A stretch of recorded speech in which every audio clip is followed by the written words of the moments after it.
il est 23h sur Europe 1, l'heure de notre rendez-vous. Jusqu'à 1h, je suis tout à votre écoute pour me parler de vous, pour me poser toutes les questions qui vous préoccupent. La ligne est ouverte au 39 21. Vous y serez accueillis par Julie et Asiba. Et si une histoire fait écho à la vôtre, venez en parler avec nous. Vous pouvez également participer à l'émission par courriel sur le site europe1.fr ou par SMS au 7 39 21 en commençant vos messages par le mot nuit. C'est Philippe Chartier qui réalise cette émission. Nous sommes ensemble pour 2 heures de direct, 2 heures volées à la nuit. Europe 1, Caroline Dublanche. Bonsoir Sophia. Bonsoir, je suis un peu émue et la voix un peu cassée, mais je vais essayer. Vous êtes malade ? Non, je suis une grosse fumeuse. Ah, ça arrive alors. Donc, ça. oui. Donc là, faut réduire un peu, si vous pouvez. Ouais, enfin, c'est difficile vu la situation dans laquelle je me trouve. Donc, je vous appelle parce que, voilà, j'ai l'impression d'être dans un cercle infernal, Oui. et de pas pouvoir en sortir. Ça fait 5 ans que ça dure, et oui. Ça fait 5 ans que j'accumule. Je sais pas comment appeler ça, la poids, je sais pas. Oui. Maladie, problèmes familiaux, problèmes au travail. Jamais j'ai passé un mois depuis 5 ans où j'ai été apaisée, où j'ai eu un moment de répit. Ça n'arrête pas de s'accumuler tout le temps. Oui. Et je comprends pas, parce que... Il y a eu un événement déclencheur au départ, oui, c'est quelque chose qui a... Oui, j'ai quitté mon conjoint et mes filles parce que j'en pouvais plus. Et depuis, c'est un enchaînement, quoi. Vous ne pouviez plus... vous ne le supportiez plus ? Non, c'était plus possible. La vie avec lui, je ne pouvais plus. Je suis partie du jour au lendemain. Je suis partie. Enfin, en laissant mes filles, parce que je ne savais pas où j'allais. En laissant mes filles. Oui, qui avaient quel âge ? À l'époque, 11 et 16 ans. D'accord. Et pourquoi vous n'en pouviez plus à ce moment-là ? C'était assez spécial. Voilà, j'étais rentrée dans une dépression. Enfin, j'étais en dépression, mais on n'arrivait pas à dialoguer. Et chaque fois que j'abordais un problème, que ce soit d'ordre financier pour mes filles, enfin, oui. Et un jour, il m'a carrément dit, tu vas dans la chambre et je veux plus te voir. Et moi, comme une idiote, je sais pas si c'est le mot qu'il faut dire. Et voilà, je suis rentrée dans cette chambre et je suis pas sortie pendant 1 an. Enfin, j'ai pu communiquer avec lui, après avec mes filles pendant 1 an. Mais je continuais à aller au travail. Je rentrais, j'allais directement dans la chambre. Ah oui. C'était comme si j'étais séquestrée. Mais de vous-même ? C'est-à-dire qu'il n'a pas cherché non plus. Oui. Il a bien vu que ça allait pas. Oui. Mes filles au début venaient me voir dans cette chambre. Oui. Mais lui, voilà, j'étais dans la chambre et puis voilà. Il n'est jamais. C'est terrible ce que vous décrivez. Ah, oui. C'est un enfermement comme ça de l'intérieur, un huis clos familial. Oui. Vous alliez travailler, vous rentriez à la maison et vous alliez vous cloîtrer dans votre chambre. Les premiers temps, j'allais chercher ma fille à l'école. Oui. Je l'amenais à l'école. Je faisais à manger à mes filles. Oui. Parce que je travaille de nuit, donc je leur prépare à manger. Et quand lui, moi, quand je savais, comme lui travaillait la journée et moi que je rentrais, je faisais en sorte de rentrer un peu plus tard. Je traînais en ville et je rentrais quand il partait, quand il était déjà parti. Oui. Et quand je travaillais pas, je restais toute la journée dans la chambre et la nuit. Mais alors justement, la nuit, lui ne vous rejoignait pas, c'est-à-dire ne partageait plus le lit conjugal. Non, parce que je m'étais réfugiée dans la chambre de mes filles. D'accord. Et vos filles dormaient où alors ? La grande, elle dormait avec moi au-dessus, au début. Oui. la petite dormait dans le salon, et le père dans notre chambre. Et après, la petite, toutes les deux, elles dormaient dans le salon.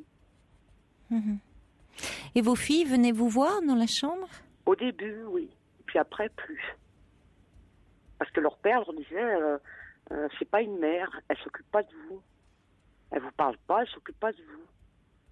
Mais dans quel état d'esprit étiez-vous quand vous étiez comme ça dans la chambre? Qu'est-ce que vous ressentiez? Ben, c'est ça le problème, c'est que j'avais l'impression que j'avais peur. Je sais pas comment vous dire. Hein. Je sais pas. J'étais consciente que je faisais du mal à mes filles. Ça, j'en étais consciente. Je savais qu'elles souffraient. Mais j'essayais de leur parler. J'aurais dit, moi, je vais pas tenir. Je vais partir. Il faut venir avec moi. Je peux pas. Mais il y a des personnes qui sont venues dans mon appartement. Oui. Ma famille. Sa sœur, à lui, qui est médecin. Mais personne n'a réagi. Vous pensez qu'ils réalisaient l'ampleur de la situation? Il écoutait lui. Il disait oh, ben, elle est comme ça, elle fait que dormir, elle parle pas, voilà. Donc, tout le monde plus ou moins. C'est-à-dire que moi, j'ai eu ma propre mère avec ma sœur qui sont venues. Et c'était l'anniversaire, parce que mes filles sont nées le même jour, c'est l'anniversaire de mes filles.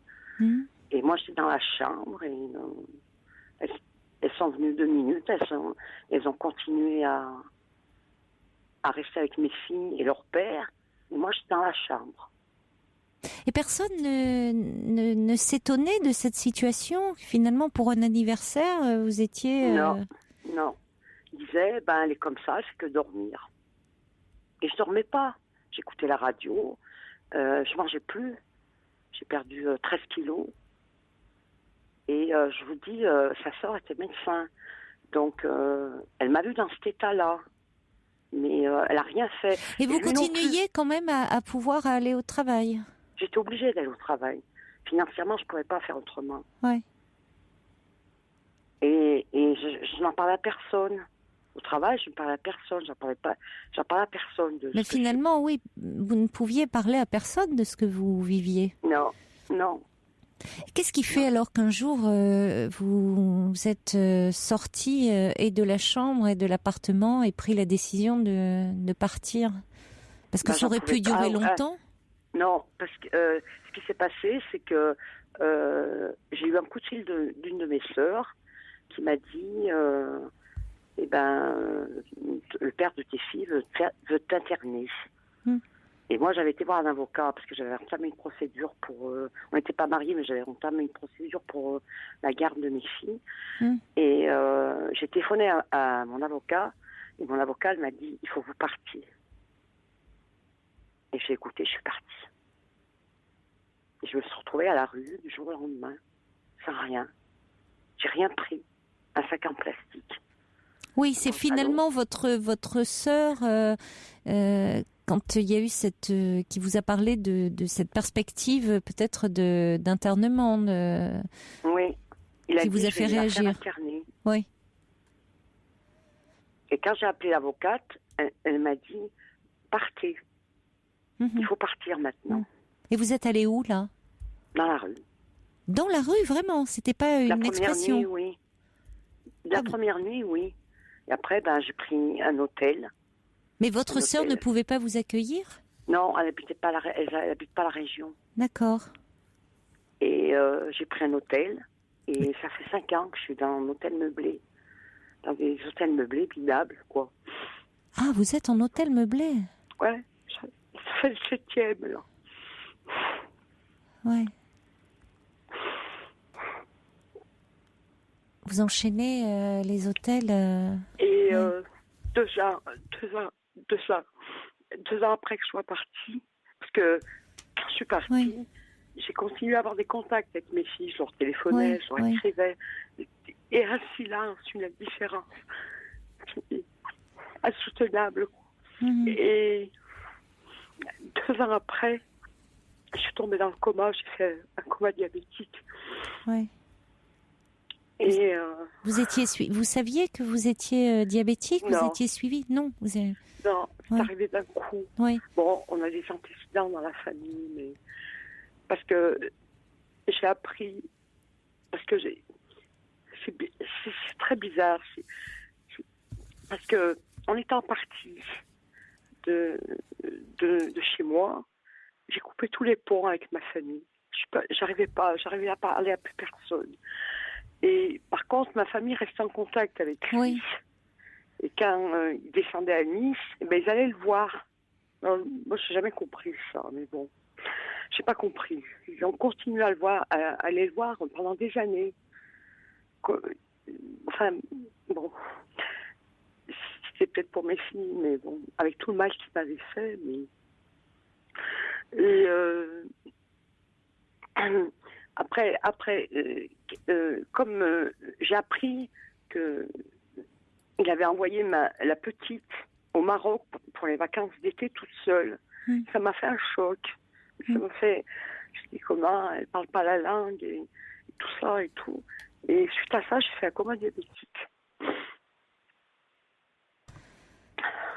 Oui. Et depuis, ça s'enchaîne, quoi. Et après mon coma, on m'a arrêté. J'ai été suivie par un psychiatre parce que j'ai fait une tentative de suicide à l'insuline à l'hôpital. Et après, j'ai été en hôpital psychiatrique, clinique psychiatrique, et j'ai été arrêtée pendant 2 ans. Et je travaillais dans une clinique, dans un service correct, quoi. Quand j'ai repris mon travail au bout de 2 ans, parce qu'il fallait que je reprenne le travail, financièrement et moralement. Et quand j'ai repris mon travail, on m'a muté dans un autre service qui est très dur. Et où je fais 70 changes, 30 changes le soir et 30 changes le matin toute seule. Et j'ai des personnes avec qui je ne peux pas communiquer, je vois personne. Je rentre dans la chambre meublée, je parle à personne. Qu'est-ce que vous faites là-dedans? Vous êtes pour être aussi... Je suis aide-soignante. Et vous n'avez... oui, c'est déjà très dur comme travail et vous êtes aussi isolée. Vous avez 70 chambres. J'ai 30 malades. Oui, ça paraît... Le soir à changer et 30 malades le matin. Oui. Oui. Et avant, j'étais en médecine. Je travaillais avec une infirmière et tout. Et quand je suis revenue de maladie, on m'a mis là. Bon, c'était ça. Puis bon, je vais avoir 55 ans. Je ne vois pas. Ça fait presque plus de 25 ans que je suis dans cet établissement. Et votre salaire ne vous permet pas d'avoir un studio, parce que les hôtels meublés, ça revient cher. J'habite dans le sud de la France et il faut 3 mois. Mais non, aujourd'hui, il y a plus à fournir normalement les. Non, mais par exemple pour avoir par exemple un 2 pièces. Il faut gagner 3 fois le montant du loyer. Moi, je l'ai pas. Vous l'avez pas. Un 2 pièces dans la région où j'habite, c'est 750 €. Un studio, ça sera peut-être. Mais moi, j'ai visité des studios. C'était la cuisine équipée. Oui, alors que finalement, vous payez soit un hôtel meublé revient très très cher. Hein, au bout du compte, vous le payez. Oui, c'est 600. Je paye 600 € pour 12 mètres carrés. Dans les faits, c'est ça. Voilà, vous le payez pour une surface beaucoup moindre. Oui. Mais en même temps, n'ayant pas les conditions de confort. Oui, mais j'ai pas le choix. Vous n'avez pas vu avec les services sociaux? Je sais bien qu'ils sont saturés, mais vous n'avez pas essayé Les services sociaux, j'ai été voir une association sociale, une association. J'ai été voir l'autre jour, il y a monsieur sur un repas qui a parlé des petits frères des pauvres. J'ai téléphoné, ils ont été très très gentils avec moi, ils m'ont dit qu'ils allaient passer me voir, tout ça, qu'ils pourraient éventuellement m'aider. Et l'assistance sociale, les services sociaux de la mairie, parce que j'étais propriétaire avec mon ex-conjoint. Attendez que votre appartement se vende, ça fait 5 ans. Parce que lui ne verse pas. Vous êtes séparés, vous êtes divorcés. Il n'y a pas de. Il ne vous verse pas de pension. On n'était pas mariés. Vous n'étiez pas mariés, mais il n'y a pas de pension alimentaire suite à votre divorce. Il n'y a pas. C'est moi qui la donne, la pension alimentaire. Pour vos filles. Oui. Et lui, il vit dans l'appartement, il ne paye pas de loyer parce que l'appartement est fini de payer. Donc il est resté dans l'appartement. Oui. Mais l'appartement, qu'en dit l'avocat? C'est-à-dire que l'appartement ne peut pas être mis en vente? Si, mais lui, il voulait que ça s'arrange à l'amiable. Je comprends, bien sûr, lui a tout intérêt à ce que ça s'arrange à l'amiable. Mais vous, il y a quand même un déséquilibre incroyable. Alors je comprends que pour vos enfants, vous souhaitiez aussi que vos enfants soient dans de bonnes conditions de vie. Mais enfin, vous, avec vos problèmes de santé, que vous vous retrouviez comme ça logé dans un hôtel meublé, il y a quelque chose qui ne va pas. Oui, mais en 2009, je me suis retrouvée vraiment à la rue. Oui, d'autant plus. En octobre 2009. Et j'ai été voir l'avocat. Et mon avocate, elle m'a dit, écoutez, vous êtes propriétaire, il n'y a pas de raison que vous restiez à la rue. Mais c'est pour ça, oui. Alors que vous avez un appartement. Ben voilà. Tant pis, forcez la porte, mais vous ne restez pas dehors, pas dans votre état. Donc j'ai été à la police, avec la lettre de l'avocat, et elle fait rien. Mais lui, il a fait un référé, et au bout de 4 jours, la police m'a expulsée, comme quoi j'étais un danger pour ma fille. Mais tout est contre moi. La justice, tout. Moi, je ne comprends plus rien. J'ai tout fait. Non, mais là, il y a 2 niveaux. Mais je sais pas, j'ai l'impression que vous n'êtes pas forcément. Enfin, votre avocate, d'un côté, vous conseille bien quand elle vous dit il n'est pas normal que vous soyez, évidemment, dans la rue, mais même dans les conditions de logement dans lesquelles vous vous trouvez, alors que vous êtes propriétaire d'un logement. Et puis, bon, après, il fait un référé comme quoi vous êtes un danger pour votre fille. Je vois pas en quoi ça vient interférer dans ces problèmes, parce que là, il y a une question par rapport... vous êtes propriétaire de l'appartement avec votre ex-compagnon. Oui. Et vous vous trouvez dans des conditions de logement qui ne vont pas du tout. Donc, pendant que lui vit dans le logement, là. Donc, ça ne va pas. C'est ça alors, que je comprends pas. Ben non, et c'est là où vous n'êtes pas bien représenté. Parce que là, il y a quelque chose qui... Alors, lui est bien défendu, visiblement. Ses intérêts sont bien défendus. Très bien défendu. Et les vôtres, non. Il est très bien défendu. Parce que, alors, par rapport à vos filles, après, il y a évidemment, il y a quelque chose de compliqué. Et bon, c'est compliqué parce que c'est lui qui a beau jeu de... comment dire, de un peu de dire... de les manipuler un peu psychologiquement en disant que vous ne tenez pas votre rôle, voire que vous les laissez tomber. Parce que pour le moment, vous ne pouvez pas parler avec elle et vous expliquer. Je dis bien pour le moment, ça ne veut pas dire que ça ne sera pas possible un jour de vous expliquer sur le fait qu'à un moment, vous avez été très mal. Bon, vous continuez à l'être pour différentes raisons aujourd'hui. Mais lorsque vous vous êtes replié sur vous-même, enfermé dans votre chambre, au point de ne plus pouvoir vous occuper d'elles, c'est sûr que vos filles, à ce moment-là, vous en avez conscience d'ailleurs, Sophia, ont dû se sentir délaissées, un peu abandonnées moralement. Et votre compagnon a eu beau jeu de dire que vous que vous les délaissiez. Bon.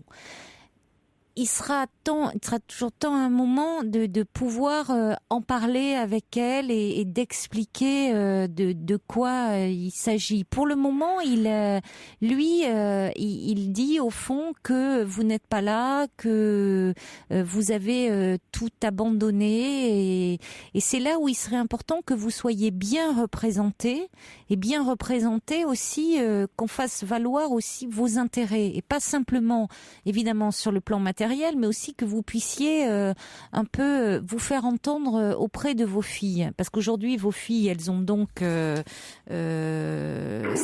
et 22 et 16 ans. Celle qui a 22, elle a quitté la région, et la petite, elle a un internat.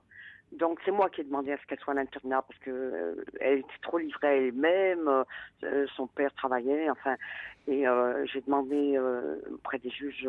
Vous pourriez demander à la voir un droit de visite. Oui, mais elle refuse de me voir.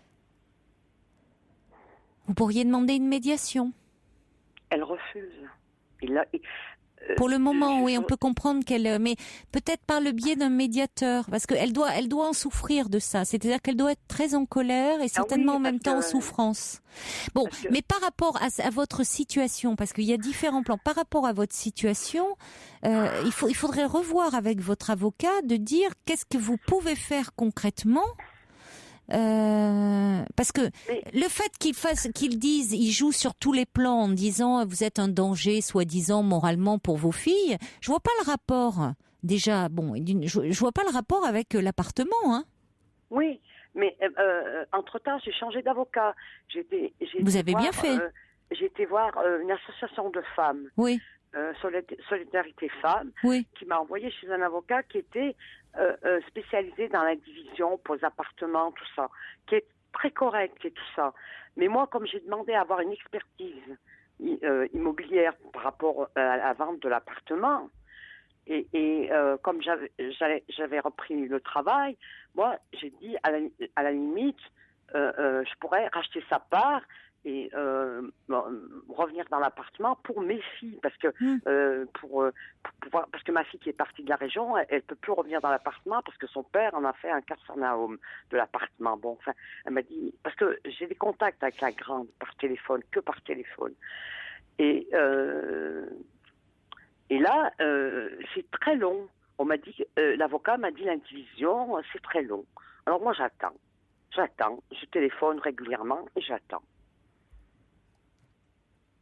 Moi, j'ai pas d'autre recours, quoi. Justement, par rapport à l'indivision, j'ai un SMS de Laetitia qui dit il faut saisir le juge pour mettre fin à l'indivision et provoquer le partage. Article 815 du Code civil, dit Laetitia. Oui, mais il a été le juge a ordonné un expert immobilier. Ouais. Mais l'expert immobilier, je l'ai pas encore vu. On doit se rendre, l'expert immobilier, l'avocat et moi, dans l'appartement pour qu'il fasse une estimation, lui. Oui, c'est ça. C'est ce qui est compliqué, c'est que c'est long, c'est ça. Il faut pas baisser les bras. Mais est-ce que vous avez le sentiment que l'avocat que vous consultez là prend bien les choses en main? Ben moi là, j'ai appelé lundi pour toute autre chose parce que j'ai appris que le père ma fille était partie au Maroc avec son père dimanche. Et qu'il avait retiré une grosse somme d'argent, qu'il était parti avec une grosse somme d'argent. Donc j'ai appelé mon avocat en lui disant, il m'a dit oui, mais de toute façon, quand vous serez devant le notaire après, le notaire va tout vérifier, tout ça. Mais je lui ai dit ça, on est où? Il m'a dit, j'ai toujours rien. Je lui ai dit, il faudrait faire bouger les choses, mais rien ne bouge.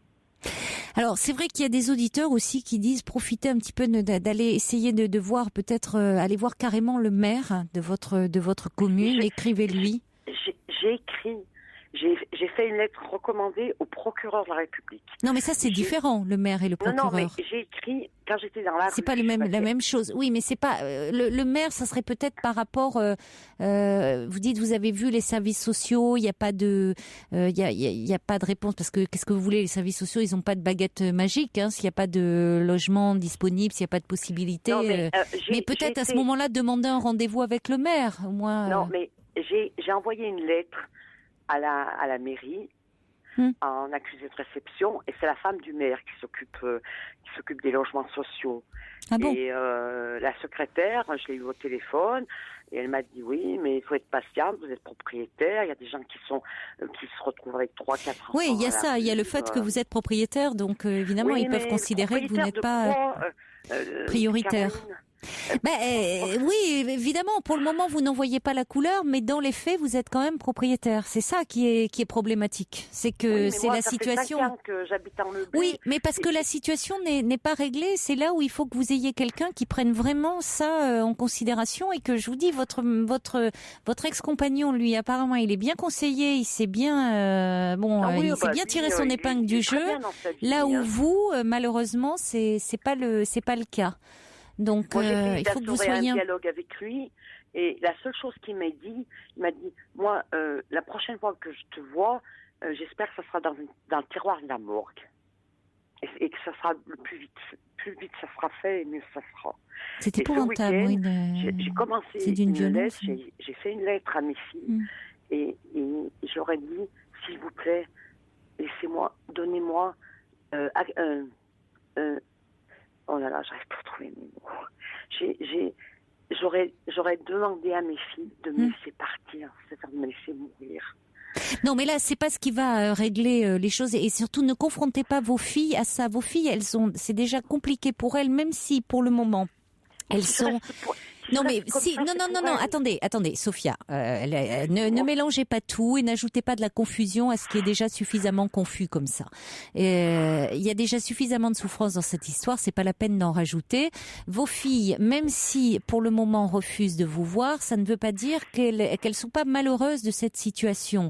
Simplement, bon, elles vous en veulent parce qu'à un moment, elles ont pu se sentir délaissées et donc elles vous le font payer en quelque sorte en retour. Ça ne veut pas dire que vous pouvez pas reprendre le lien avec elles en leur parlant vrai, en leur disant qu'à un moment, vous étiez mal, que vous n'étiez plus en état de vous occuper d'elles parce que dans la relation avec leur père, ça n'allait plus.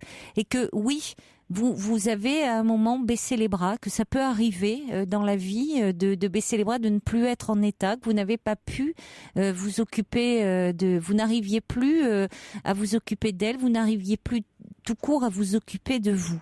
Et qu'aujourd'hui, petit à petit, vous essayez de remonter la pente et que vous voudriez en tout cas renouer le lien avec elle. Bon, donc il faut voyez, garder espoir et envisager, mais ça peut pas se faire du jour au lendemain. Vous pouvez pas non plus demander... Comment ? Ça fait 5 ans que ça n'arrête pas. Oui, mais vous pouvez pas demander non plus à vos filles que, si vous voulez, ces années qui se sont accumulées, cette distance, elle peut pas se régler comme ça du jour au lendemain parce qu'il y a des malentendus qui se sont mis en place. Vous voyez, il y a un peu de rancœur.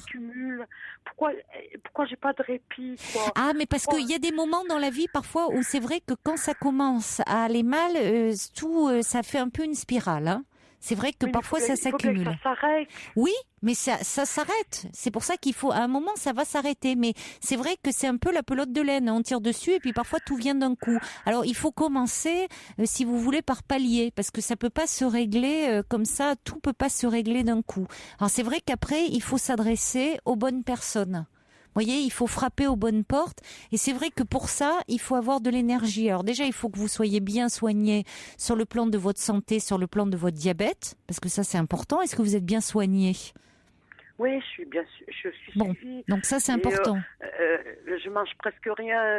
Ah oui, mais alors ça, c'est quand même quand on est diabétique, c'est important de bien s'alimenter en temps normal, mais surtout en plus quand on est diabétique, d'être très vigilant sur son alimentation. Donc attention, par rapport à ça quand même. Oui, voyez, ne vous négligez pas là-dessus. Mais je me retrouve toute seule dans cette chambre, j'ai pas envie de cuisiner. Oui, je comprends. J'ai envie de rien. Je comprends, mais faites-vous aider et puis peut-être demander de l'aide aussi. Solliciter l'aide un peu de votre famille. Non, ça, j'y compte pas trop. Mais pourquoi ? Votre sœur, elle a bien su vous prévenir pour vous dire attention. Oui, mais il y a un problème. Mais il y a personne. Je suis en relation qu'avec 2 sœurs à qui je téléphone régulièrement, qui m'aident moralement. Mais il y a personne qui s'est déplacé. Il y a personne qui est venu. Moi, j'ai une mère qui a un appartement dans cette ville et l'appartement est fermé. Ben, sollicitez-les, demandez. Il faut savoir aussi. Mais j'ai demandé. On m'a dit c'est ta faute. T'avais pas à partir. Oui, mais ça c'est pas. Alors ils n'ont pas à juger pourquoi vous êtes parti. Vous aviez vos raisons aussi. Si vous êtes parti. Vous avez bien fait de demander l'aide de cette association de femmes. Il y a Lily qui a appelé le 3921 qui dit que vous pouvez aussi vous adresser à la Fédération nationale des diabétiques. Parce que là, il y a des juristes, il y a peut-être un service social. Enfin, vous voyez, essayez de voir la Fédération nationale des diabétiques. Peut-être voir auprès des associations. Il y a Anne qui dit peut-être aussi voir au niveau de la caisse d'allocation familiale, Non, j'ai pas le peut-être droit au moins de voir, pour une non. aide au logement. Non, j'ai pas le droit parce que avec mon salaire, je dépasse le plafond. Même quand j'étais en maladie, j'avais pas le droit. Et puis il y a Brigitte qui dit vous avez quand même l'atout d'être propriétaire de cet appartement, tout peut changer, aller mieux, mais il faut beaucoup de persévérance. C'est ça, c'est ce qui est compliqué. Hein, c'est cette. Mais j'ai plus d'énergie, quoi. Oui, Je suis parce que tellement- vous êtes je suis fatigué, tellement mais il battue. faut que vous soyez entouré. Oui, mais c'est pas maintenant qu'il faut baisser les bras non plus. Donc c'est là où il faut que vous soyez entouré, que vous ayez des relais un peu avec des personnes, des associations qui vont un peu prendre le relais. Hein. Et être soutenu. Et bon, c'est pas aussi au moment où les choses peuvent s'améliorer et peuvent changer qu'il faut. C'est pas dans les derniers moments de la course qu'il faut baisser les bras. Voyez. Ouais, mais Je comprends que vous en ayez assez, mais je veux dire, vous êtes sorti à un moment d'une situation parce que vous n'en pouviez plus. Alors aujourd'hui, tout vous paraît très compliqué et de fait, ça l'est, mais c'est aussi pour aller vers autre chose. Donc à un moment, dites-vous que cet appartement, le droit va vous donner raison, c'est-à-dire qu'à un moment, cet appartement, puisque vous en êtes propriétaire, il y a une somme d'argent qui va vous revenir et avec cette somme, vous allez pouvoir en faire quelque chose, Sophia. Donc vous allez pouvoir vivre plus décemment et avec vos filles, il y a certainement aussi un dialogue qui va pouvoir se reprendre et se renouer. À partir du moment où vous allez pouvoir leur expliquer que vous avez eu une période où vous n'étiez plus en mesure de vous occuper d'elles parce que vous n'étiez plus en mesure de vous occuper de vous et que vous alliez très mal. Et ça, elles vont être à même de le comprendre, elles vont être d'autant plus à même de le comprendre qu'elles grandissent aussi, vos filles, hein. Mais la grande, je lui ai dit un jour au téléphone, mais elle m'a dit, mais pourquoi tu t'es pas fait soigner? Mais j'avais pas la force. Voilà, mais vous lui direz ça. Mais il faut simplement, c'est normal aussi qu'elles posent des questions parce qu'elles ont aussi souffert de cette situation et qu'elles continuent à en souffrir. Donc, allez taper un petit peu aux portes. Continuez à vous accrocher parce que ça en vaut la peine et surtout voyez avec votre avocat parce que c'est vrai que c'est quand on est comme ça dans la difficulté, le temps semble long, mais en même temps il ne joue pas forcément contre vous, bien au contraire. Bon courage à vous, bon courage Sophia. Au revoir. Petit SMS de Marine aussi pour Sophia qui dit il y a aussi les associations caricatives, le Secours catholique qui aide moralement, Emmaüs et bien d'autres. Elle en parlait, hein, Sophia, elle les avait contactées d'ailleurs. On va accueillir maintenant Nathalie. Bonsoir. Bonsoir Caroline. Bonsoir Nathalie. Je suis surprise d'être prise à l'antenne et si rapidement. Je crois que j'ai le trac en fait. Bah écoutez, non, ça devrait bien se passer. Hein. Alors vous avez votre compagnon qui vient de vous demander en mariage. Oui, ça c'est le beau côté de l'histoire. C'est récent que je l'ai rencontré ou... Cette demande en mariage Il y a un mois, à mon anniversaire, avec oui. une belle bague. Oui. Oh. Donc, c'était la surprise totale. Oui, parce que avant de le rencontrer, j'étais restée seule un bon moment, de façon volontaire, on va dire. Et vous vous connaissez depuis combien de temps? En fait, on s'est rencontrés l'été dernier. D'accord. Donc, voilà, c'était une belle rencontre, une belle surprise pour moi. Oui. Et puis, là... Mais il y a un mais.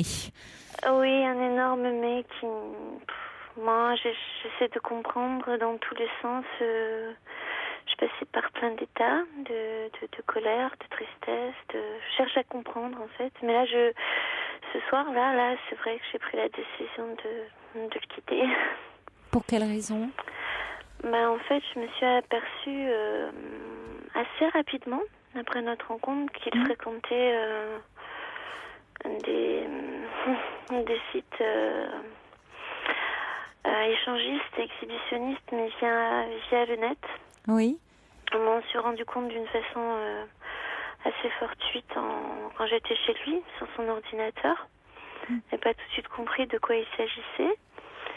Et je sais pas, il me parlait souvent de ça, mais que c'était des amis à lui qui allaient dans des endroits comme ça, tout ça. Bon, moi je suis quelqu'un de très ouvert, en fait, qui porte pas de jugement comme ça à la va-vite. Et puis j'ai eu, je sais pas, des choses qui me dérangeaient. Il se levait la nuit, il allait sur Internet.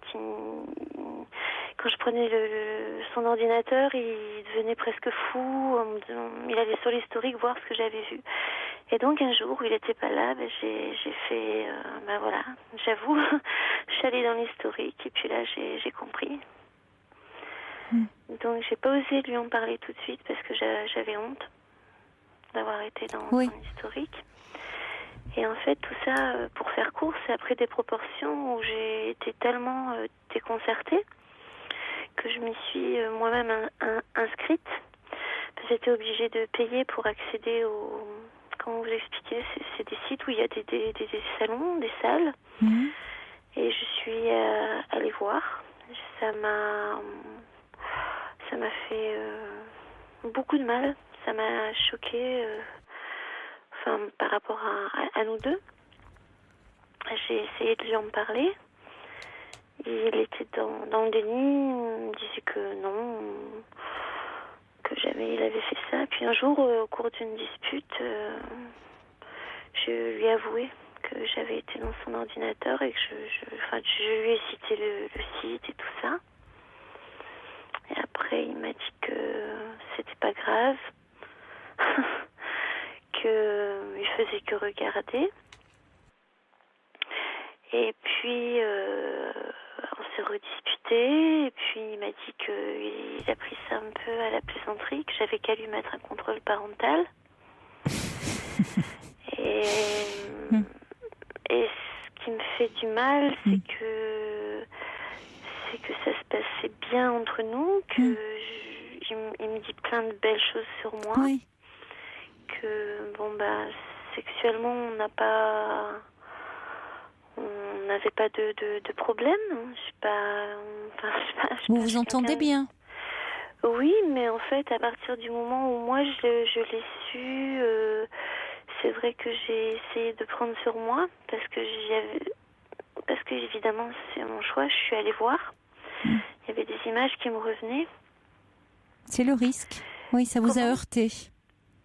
Oui, je savais que ça existait, vous voyez, mais quand on est en face de ça et puis que j'ai cherché... Bon, moi, je suis plutôt allée voir les femmes pour voir quel genre de femmes ils voyaient. Je savais que ça existait, mais là, c'était là. Donc, j'ai essayé de lui en parler. Il a mis ça au même plan que la pornographie. Et moi, là, je suis pas d'accord. Parce qu'un film pornographique, pour moi, c'est du cinéma, c'est des acteurs. Là, par contre, il s'agit de gens qui peuvent être... qui soient à 10 mètres de chez vous ou à 10 000 kilomètres, ils sont là. Il y a des chats. Sur les sites exhibitionnistes, virtuelle. Vous voulez dire? Sur les sites exhibitionnistes, c'est ça? C'est des gens qui s'exhibent. Si vous voulez, les gens peuvent se parler. Et puis, il y a des femmes, il y a des hommes, il y a des couples. Et c'est en live, comme on dit. Les gens peuvent s'appeler, tout ça. Oui. Donc, pour moi, c'est pire enfin, pire, j'aime pas dire ça. C'est comme si vous rencontrez quelqu'un qui est sur un site internet et puis qui y reste. Là, pour moi, c'est des relations virtuelles. Je sais pas si je peux dire ça, mais je préférerais que je préférerais qu'il aille voir un film pornographique, parce que c'est du cinéma, c'est des acteurs. Là, non, là, c'est des gens qui... Oui, ils sont payés pour ça. Enfin, voilà, il y a une caméra, il y a un réalisateur, c'est du cinéma, ça porte bien son nom. Là, oui, alors que là, c'est des gens qui réalisent des fantasmes. Voilà, il y a un chat qui se fait. On peut mais virtuellement, parce que dans ce que j'entends, il ne vous a jamais demandé de le suivre dans des clubs échangistes ou dans des... C'est ça, hein, d'après ce que j'ai compris. Il est allé une fois avec un ami pour voir. Voilà. Oui, il est dans il aime voir, c'est-à-dire lui, il est voyeur surtout. Hein, c'est-à-dire il va voir des gens qui s'exhibent, il regarde des gens qui s'exhibent, il va sur des sites échangistes Mais Voilà. il regarde. Bon, après tout, pourquoi ne pas le croire, hein? C'est-à-dire, il ne vous a pas proposé, il ne vous demande pas de partager son fantasme. Non. Mais moi, j'ai été très ouverte à la conversation. Je lui ai dit, mais bon, c'était un peu dans la provocation parce que je voulais aller au bout du bout. Je lui ai dit, mais tu veux quand moi, c'était pas du tout mon intention, mais je l'ai mis un peu au pied du mur. Je lui ai dit, tu veux qu'on s'inscrive? Ben, on a qu'à aussi faire des trucs devant une webcam. Il m'a dit, mais non, ça va pas, t'es malade. Oui, pourquoi ça? Oui, il ne vous associe pas, ça. C'est son fantasme à lui. Mais vous, ça vous bloque, hein, s'il y a quelque chose au point d'envisager de parce qu'il me ment. Il me dit qu'il n'y va plus, que voilà. Et moi, ben, je suis devenue quelqu'un que je n'aime pas du tout être. Dès que j'ai son ordinateur, bon, il a supprimé une historique. Je suis assez calée informatiquement. Oui. Et je vois qu'il se connecte à certaines heures où je suis pas là. Mais peut-être qu'il peut pas. Peut-être vous me dites qu'il se lève la nuit pour aller sur ces sites et autres. Peut-être qu'il a besoin de ça. C'est peut-être une forme il est peut-être accro à ça. Mais c'est ça que je ne comprends pas, vous voyez, Caroline, parce qu'il a été longtemps seul. Il m'a rencontré, il me dit des choses très fortes, qu'il n'a jamais rencontré quelqu'un comme moi. Oui, mais il est certainement très sincère. Il y a pas, c'est pas du tout l'amour qu'il vous porte n'a rien à voir du tout avec les fantasmes qu'il a. Ces personnes avec qui il dialogue, pour lui, on reste dans quelque chose de. Ça ne veut pas dire qu'il a envie de les rencontrer dans la réalité. C'est pas des êtres il partage des fantasmes sexuels avec eux. Il n'a pas de sentiments pour eux. Non. Vous, d'ailleurs, il vous aime, mais il ne veut pas que vous soyez associé avec ça. Quand vous lui avez parlé, en le provoquant d'aller sur ces sites avec lui, il vous a dit presque qu'il en était hors de question. Il ne veut pas vous mêler à ça. Non. Même une fois, je lui ai dit, écoute, moi aussi, alors je vais le faire. Et comment tu prendras la chose? Moi, je le ferai pas. Bon, je juge pas, mais moi, je peux pas faire ça. Mais je comprends pas pourquoi il en a besoin. Ah, ça c'est compliqué. Pourquoi on a besoin? Je ne me refuse pas à lui, vous comprenez? Je suis quelqu'un qui est bien dans mon corps, Oui, mais alors je vais prendre un autre exemple. C'est bon, qui pourrait ne rien avoir, mais c'est pas parce que parfois on a de la sexualité. Il y a on peut faire l'amour avec son mari ou sa femme et en même temps continuer à se masturber. Et pourtant, vous voyez, dans le même registre, on pourrait dire, mais pourquoi alors mon mari continue à se masturber alors qu'il peut faire l'amour avec moi? Il n'est pas en manque de sexualité, non, mais il a sa propre fantasmatique. Et puis peut-être pas à son rythme. C'est-à-dire qu'il a ce fantasme-là c'est à la limite son jardin secret. Le problème, c'est qu'après, moi je comprends que ça vous heurte. Et je comprends après que ça puisse être un problème dans votre vie de couple. Et après, tout est en termes de fréquence, c'est-à-dire, est-ce que c'est quelque chose dont, vous voyez, s'il y va de temps en temps, ça le fait fantasmer. Mais si c'est quelque chose dont il est accro, ça devient problématique. Je pense qu'il est accro vu la fréquence. Et en plus, comme moi, j'ai payé pour voir, voilà. J'ai vu que dans les salles où il va, que je retrouve dans l'historique, il y a, par exemple, pas beaucoup de femmes. C'est toujours les mêmes. Donc, pour moi, ça veut dire que j'imagine qu'il chatte et qu'il a cette relation virtuelle avec les mêmes femmes. Vous voyez, c'est pas comme si c'était une fois l'une, une fois l'autre. Il y a une... Pour moi, il y a une relation virtuelle qui s'est instaurée. Et moi, où est ma place? Je comprends. En fait, c'est ça, en fait. Je viens vers vous pour essayer de comprendre Il y avait eu il y a quelque temps un témoignage d'une dame qui fréquentait un milieu échangiste, et vous aviez dit que c'est sûr que pour son compagnon, de ne pas y être associé, ça pouvait être assez violent. Et moi, je ressens de la violence, en fait. Vous comprenez, j'ai été en colère, j'ai été triste, j'ai essayé de comprendre. Vous lui avez dit ? Oui, et maintenant, oui, parce que je suis quelqu'un de très, très, très franc, très direct, un peu trop des fois même.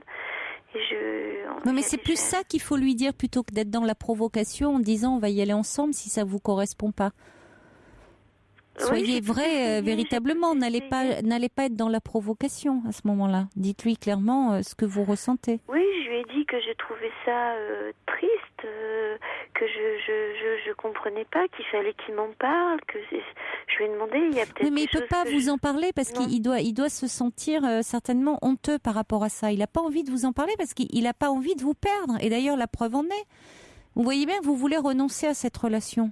Donc, il a raison de ne pas vous en parler puisque ça provoque un séisme. Oui. Alors maintenant, qu'est-ce qu'il est quand vous lui avez dit que vous vouliez arrêter la relation? Oui, on s'est déjà séparés 2 fois à cause de ça. D'accord. Parce que je lui ai dit. Depuis même la demande en mariage. Oui, je lui ai dit que je le jugeais pas, mais que c'était là entre nous et que je comprenais pas. Après, il me dit, mais toi, tu es bien sur Facebook, c'est pas pire que Facebook. Enfin, bon, après, c'est sa façon de voir les choses. Mais pour moi, non, mais après, bon, de deux choses l'une. Soit vous dites que pour vous, pour vous, c'est compliqué que cette relation soit. Vous avez l'impression que ça prend beaucoup de place dans sa vie et que finalement il a du mal à s'en passer. Oui. Et que ça, quand même, ça vous pose question. Oui. Que après tout, chacun a ses fantasmes et que on n'est pas obligé de tous les partager avec l'autre, mais que la question c'est après une forme de dépendance. Jusqu'à quel point? Et qu'est-ce qu'il est prêt à accepter, ou est-ce qu'il est dans un déni de cette dépendance? Est-ce qu'il reconnaît pourquoi il se lève la nuit pour faire ça pendant la nuit? Ah, il est dans le déni, et puis il est aussi dans le mensonge, puisqu'il me dit mais non, j'y vais plus, c'est pas vrai. C'est peut-être ça qui est compliqué. Alors, il le sera d'autant plus que vous allez l'espionner. C'est là où vous êtes dans quelque chose où vous allez être où vous ne pouvez pas en sortir si vous êtes dans cette dimension-là. C'est-à-dire que vous, il faut aussi que vous arrêtiez de l'espionner. Vous voyez, bon, vous êtes allé sur ces sites, ok, d'ailleurs c'est pas une bonne chose parce que finalement vous, comme c'est pas quelque chose qui vous fait fantasmer, les fantasmes c'est ça, hein, c'est ce qui va terriblement exciter l'un va terriblement dégoûter l'autre. On ne sait pas pourquoi c'est comme ça. Oui. Bon, donc ça sert à rien d'aller vous faire du mal. Bon, oui, vous avez vu ce que c'est, maintenant vous arrêtez. Ah oui, donc ça sert à rien maintenant de l'espionner. C'est pas, c'est comme quelqu'un qui boit, vous n'allez pas lui planquer ses bouteilles. Alors il s'agit pas de boire devant lui, mais il s'agit pas non plus de jouer ce jeu-là, d'être là le censeur non plus. Il s'agit aussi de le prendre comme quelqu'un de responsable et d'en parler avec lui.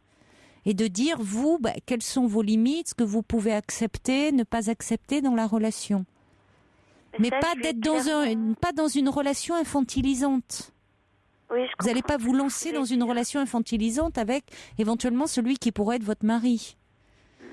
Donc dire que ce qui pose problème, c'est que votre relation, elle commence sur quelque chose qui est de l'ordre du mensonge, qu'après tout, il est un fantasme, dans la mesure où il ne vous l'impose pas, pourquoi pas, mais c'est tout ce jeu de mensonges, de se relever la nuit, de cacher, de pas cacher, dire vous partagez pas vous, mais c'est chats, c'est autre. Commencez votre vie de couple là-dessus, ça vous interroge et ça vous questionne. Et que vous aimeriez bien pouvoir en parler. Et peut-être avoir une séance que lui un peu s'interroge là-dessus. Qu'est-ce que ça vient combler? Est-ce qu'il n'y a pas quelque chose d'un vide? Est-ce qu'il s'est un peu interrogé là-dessus, autour de ça? Il me dit qu'en fait, c'est par curiosité qu'il est curieux de ce que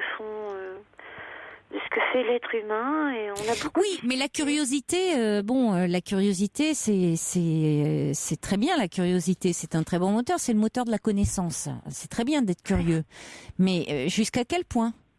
Voyez, parce que après tout, si vous êtes à un moment de votre engagement où il vous demande d'être son épouse, avant de sauter le pas de vous engager, vous aussi, vous avez le droit de faire preuve d'un peu de curiosité et de savoir où ça va vous mener cette relation.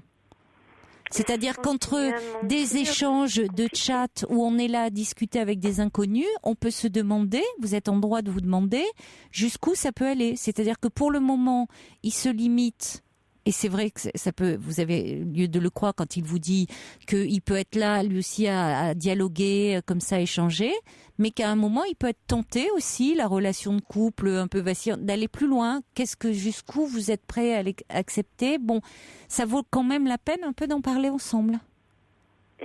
S'il est dans le déni, comment je peux faire? S'il est dans le déni, ça pose question, ça pose problème.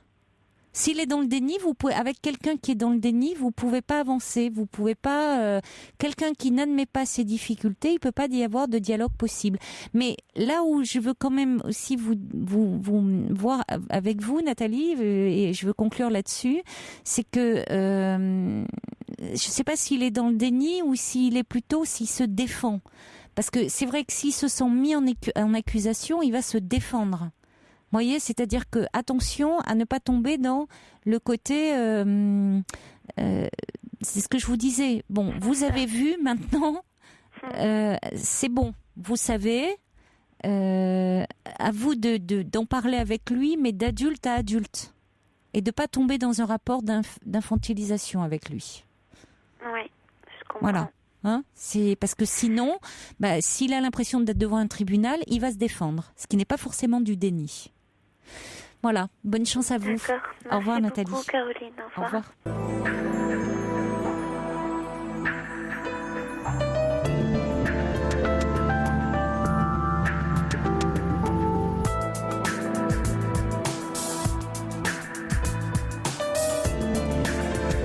Deuxième heure de votre libre antenne, toujours en direct sur Europe 1. Vous pouvez continuer à appeler le 39 21 pour nous parler de vous, mais aussi pour réagir à un témoignage. Vous pouvez également le faire par courriel sur le site europe1.fr ou par SMS au 7 39 21 en commençant vos messages par le mot nuit. Alors juste avant le journal de minuit, nous étions en ligne avec Nathalie qui avait eu une demande en mariage de son compagnon, mais celui-ci fréquente des sites échangistes et exhibitionnistes, donc Nathalie souhaitait mettre un terme à cette relation. Chaudron de la Barque envoie un petit mail pour dire pas facile d'envisager sereinement la suite de votre relation sentimentale dans la mesure où vous vous sentez trahi. Néanmoins, vous n'êtes pas encore marié, vous ne semblez pas prête à accepter la part d'ombre de votre fiancé que vous considérez comme inaccessible. Après tout, il se contente de fantasmer, il n'a pas franchi l'étape du réel et ne souhaite pas vous associé à sa fantasmagorie. Et puis, aimer l'autre, ce n'est pas tout lui dire, ni même tout partager avec lui. Après, tout est affaire de confiance en soi et de la confiance portée à l'autre.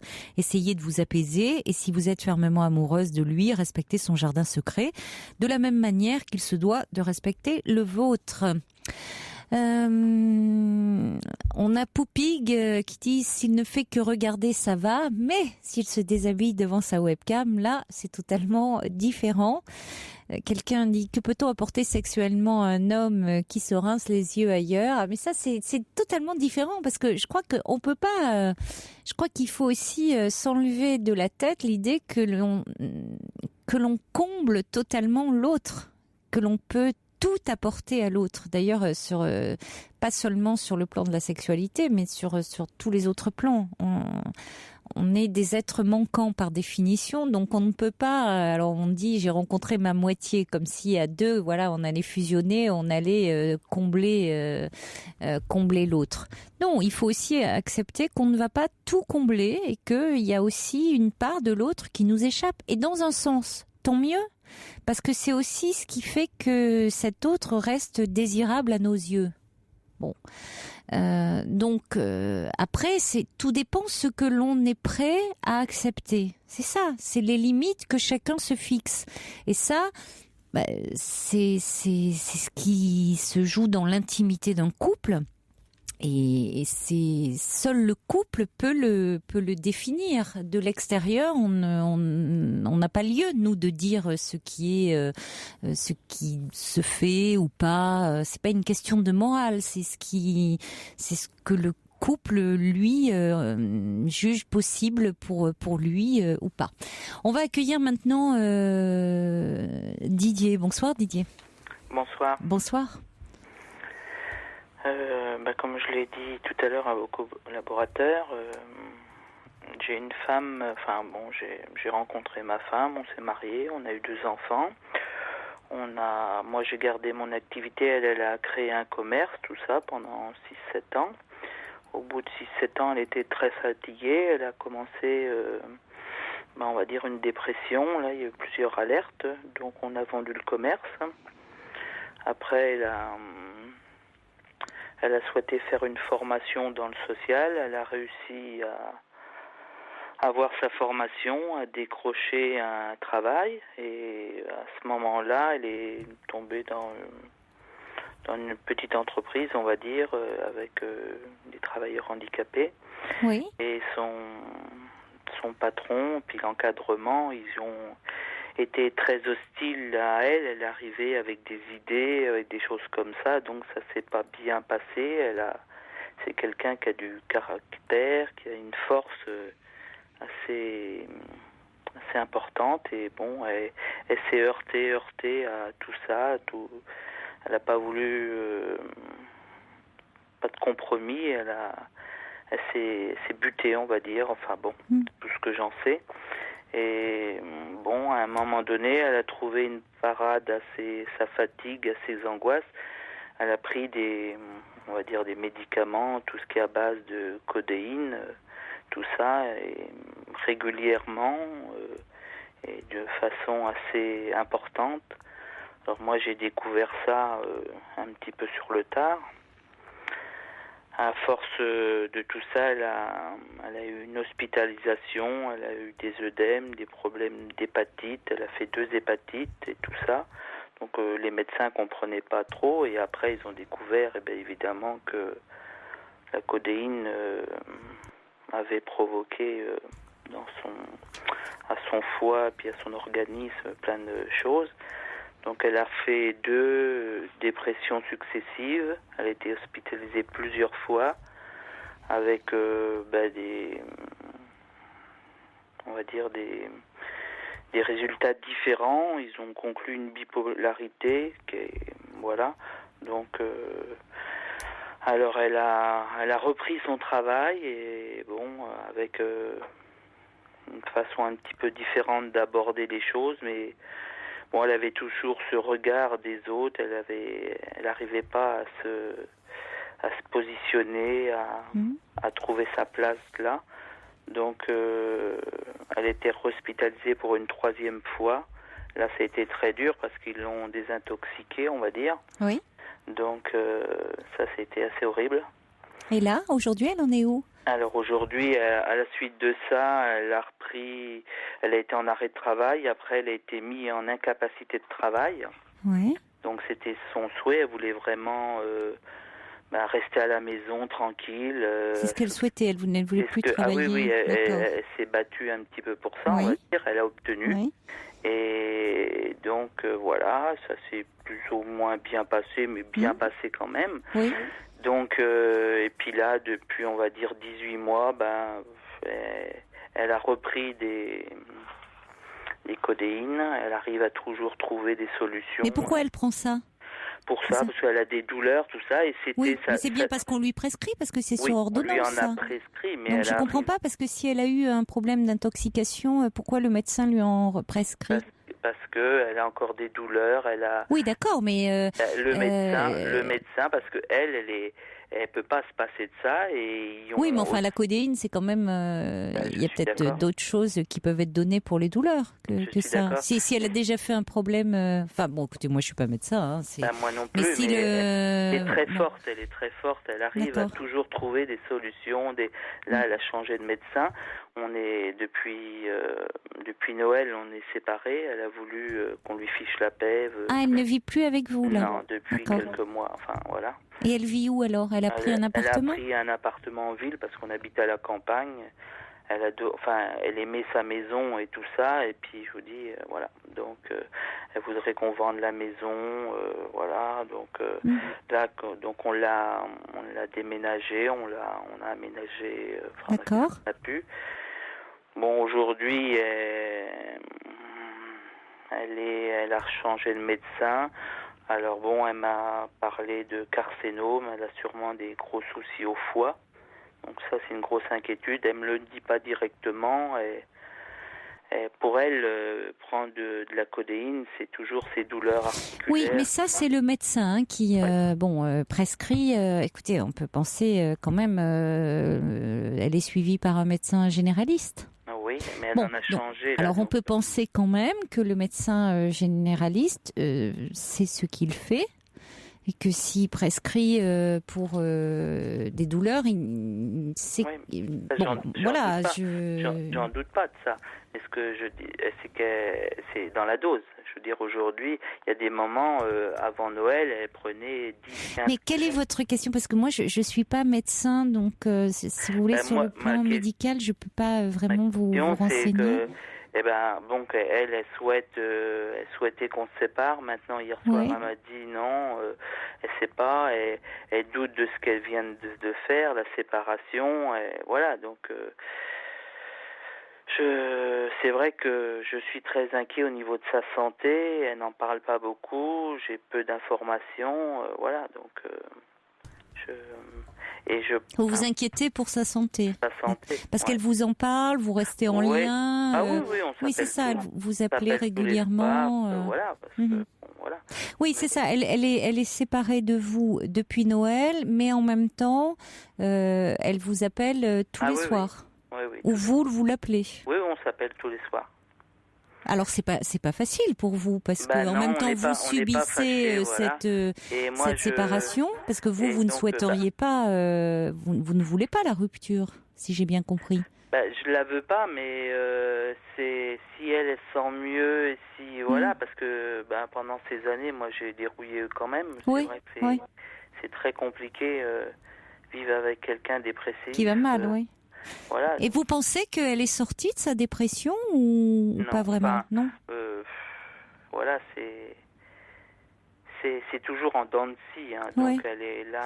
Parce que vous savez, parce que la dépression sur alors je ne sais pas quel type de douleur elle a, mais parfois dans le cas de douleurs chroniques, invalidantes, le fait d'être en dépression, il peut y avoir un lien entre dépression et douleur chronique. C'est-à-dire que le fait parfois d'agir sur l'état dépressif améliore les douleurs chroniques. Ce sont les mêmes neurotransmetteurs qui sont en lien. Le fait de prescrire même des antidépresseurs, un certain type d'antidépresseurs, améliore aussi l'état des douleurs. Donc, elle est suivie sur le plan de sa dépression, à la fois sur le plan médical et sur le plan psychologique. Oui, elle a toujours été suivie. Et là, son médecin, elle habite à 500 mètres elle s'est rapprochée. Donc tout a été fait pour tout ça. Mais si vous voulez, je doute pas que le médecin lui transmet ça, mais c'est qu'elle est habituée à certaines doses, elle a trouvé des parades pour trouver des médicaments, elle en a fait acheter par des tiers, voilà, donc elle sait pas se doser, elle est toujours là-dedans, la moindre angoisse, elle avait une petite boîte, elle coupait ses cachets pour n'en prendre des fois tous les quarts d'heure, donc elle avait cette addiction-là. On est obligé, certaines personnes, comme vous dites, de véritablement les sevrer par rapport aux douleurs. Comme vous dites, ils deviennent un peu comme des toxicomanes, ils en ont toujours à l'avance, ils ont peur de manquer, ils ont peur l'angoisse de manquer, l'angoisse du manque finalement, donc ils prennent des doses très très fortes et c'est vrai qu'il y a un véritable sevrage à faire, on le voit dans les cas de migraine notamment où il faut passer par un sevrage avant de vraiment prescrire des antimigraineux adaptés. Mais est-ce qu'elle est, par exemple, sur le plan de sa dépression, est-ce qu'elle a un suivi là, parce que psychologique? Elle va voir son psy 1 à 2 fois par semaine. Ah oui, quand même. Ah oui. Et moi, ce qui m'a provoqué un choc pour moi, c'est que elle a replongé au truc de toutes ces cachets de codéine. Et voilà, elle va se... Mais il faudrait peut-être, à ce moment-là, vous pouvez peut-être, dans la mesure où elle vous en parle, si vous connaissez le nom... Elle me dit pas qu'elle en prend trop. Voilà, non. Je sais qu'elle en prend. Des fois, elle me dit, j'en ai pris tant. Voilà, aujourd'hui, ça s'est mieux passé, j'en prends tant. Ouais. Mais c'est vrai que sa parole, j'ai du mal à la croire maintenant parce que. Mais si vous connaissez les coordonnées, si vous avez les coordonnées de son nouveau médecin traitant, rien ne vous empêche de lui passer un petit coup de fil en lui expliquant ses antécédents. Parce que c'est parfois le problème des personnes qui changent de médecin pour ne pas justement savoir qu'il ait les antécédents. Et rien ne vous empêche de lui dire qu'elle a eu une intoxication. Bon, le problème, vous, maintenant, par rapport à votre relation, c'est compliqué. Vous êtes un peu entre deux chaises, là. Voilà, donc... moi j'étais d'accord avec la séparation. Si je me dis c'est elle va sauver sa peau, ça va mieux se passer, elle va se rapprocher, elle a une famille qui est pas loin de cet appartement-là. Ça se passe pas toujours bien, justement. Ils m'ont appelé parce que ils se rendaient pas compte comment elle était. Voilà, donc ça me revient comme ça aussi. Donc, vous avez des enfants? J'ai 2 enfants, oui. Qui ont quel âge? Il y en a un qui a 19 ans et 16 ans. Oui. Voilà. Donc ils connaissent bien leur maman. Comment elle est avec eux? Elle est actuellement. On y va de temps en temps, ou eux y vont, ça se passe bien. Elle continue quand même à vous la sentez présente pour eux? Oui. Ou elle a du mal? Elle est présente, elle fait ce qu'elle... je veux dire, dès l'instant qu'elle a quitté la maison, c'est moi qui m'occupe des enfants, de toutes les choses, mais voilà, ils s'appellent et tout ça, mais bon, ça s'arrête là. Oui. Mais bon, ça c'est pas grave. Mais le problème, c'est toujours compliqué, c'est ce que vous semblez dire, Didier, c'est que prendre une décision de cette importance-là, c'est-à-dire de se séparer, parce que vous me dites si après tout c'est se séparer pour qu'elle aille mieux, mais là au fond elle va mal, donc ça rejaillit forcément sur votre couple. Vous, c'est très compliqué de vivre avec quelqu'un comme ça qui va mal, et c'est vrai que dans ces cas-là, on préfère dire il vaut mieux différer la décision de quand on va mal. Maintenant, qu'est-ce que vous voulez? Elle a pris cette décision, vous pouvez pas la retenir de force. Non, alors peut-être qu'en revanche, pour vous quand même, ce qui est compliqué, c'est vrai que vous pouvez pas non plus, au nom de toutes ces années de vie commune, des enfants que vous avez ensemble, c'est normal que vous soyez préoccupé d'elle, de l'affection, de l'estime que vous lui conservez. Mais peut-être que tous les jours, la voir en ligne, c'est un peu compliqué pour vous. Oui, parce que je sais pas...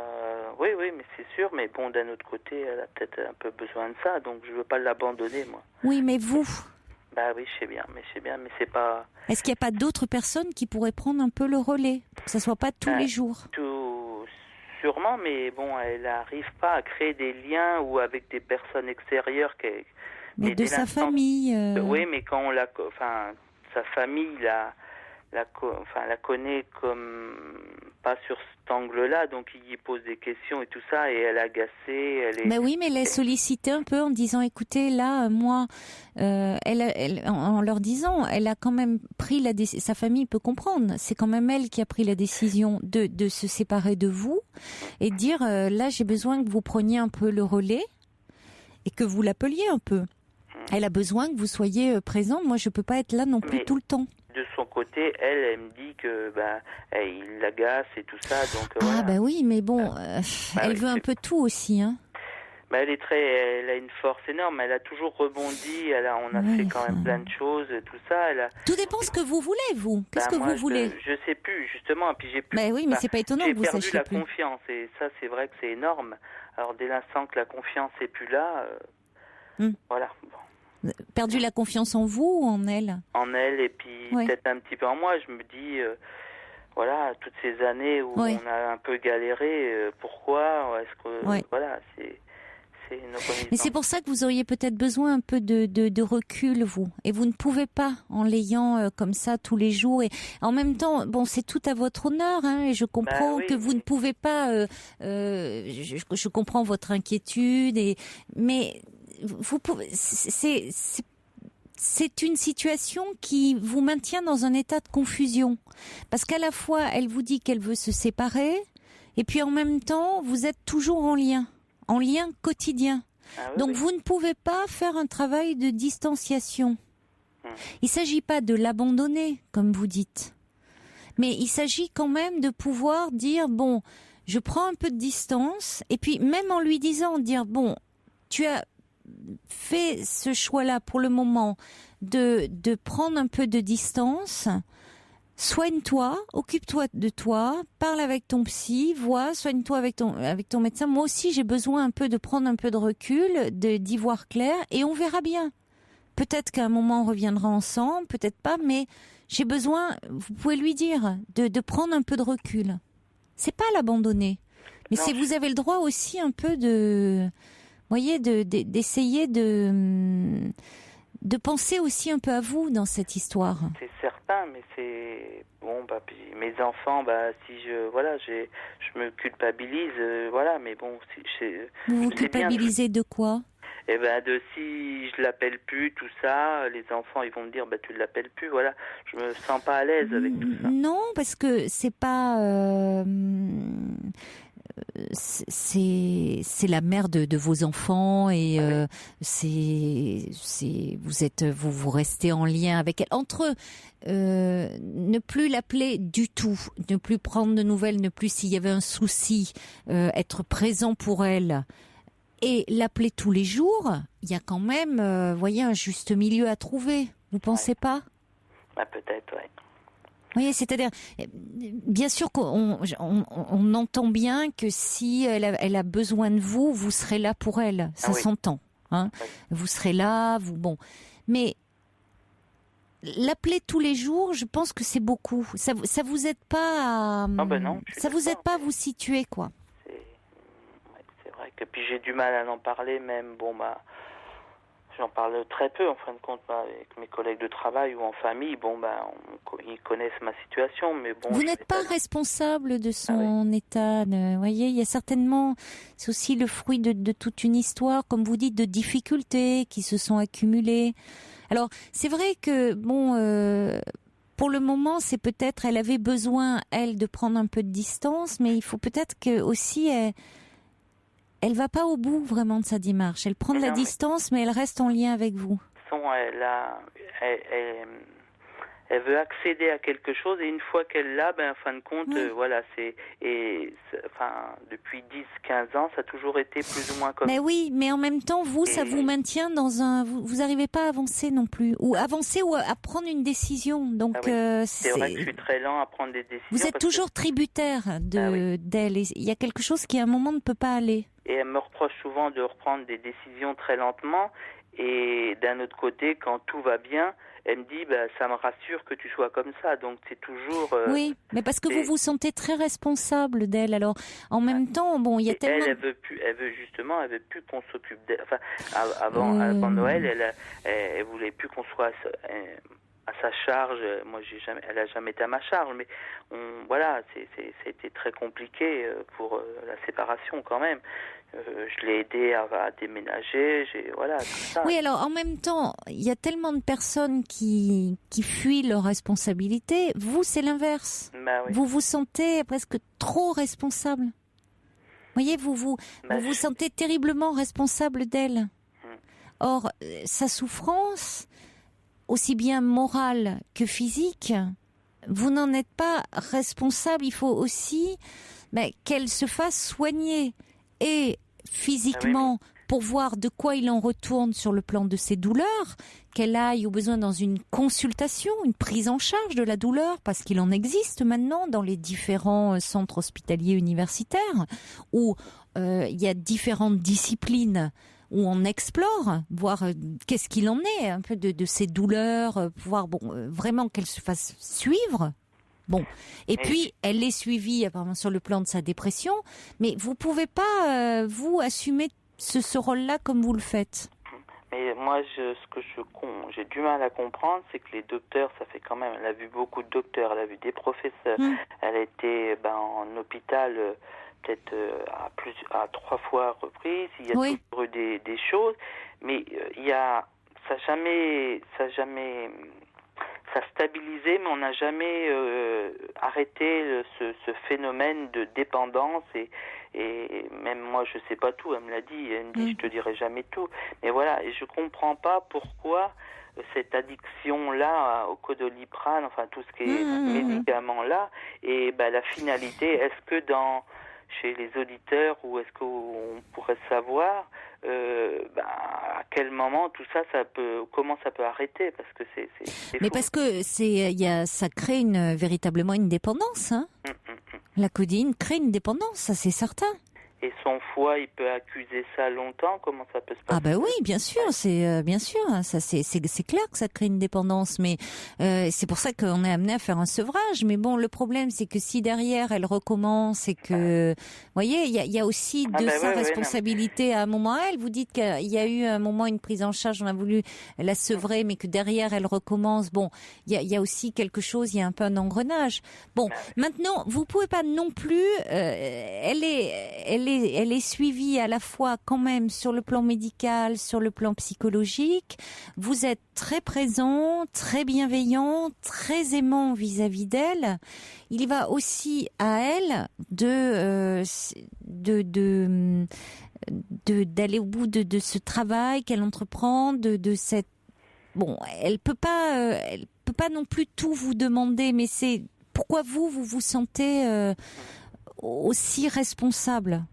Voilà.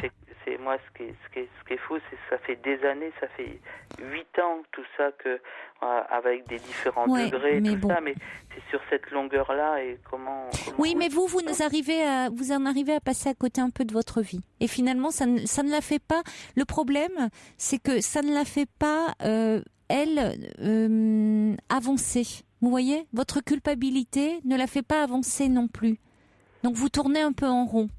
Donc peut-être qu'à un moment, il faudrait un peu lâcher du lest. Hein ? C'est pas l'abandonner, c'est un peu vous occuper, vous de vous, sachant que elle est suivie par ailleurs et passer le relais aussi à d'autres personnes.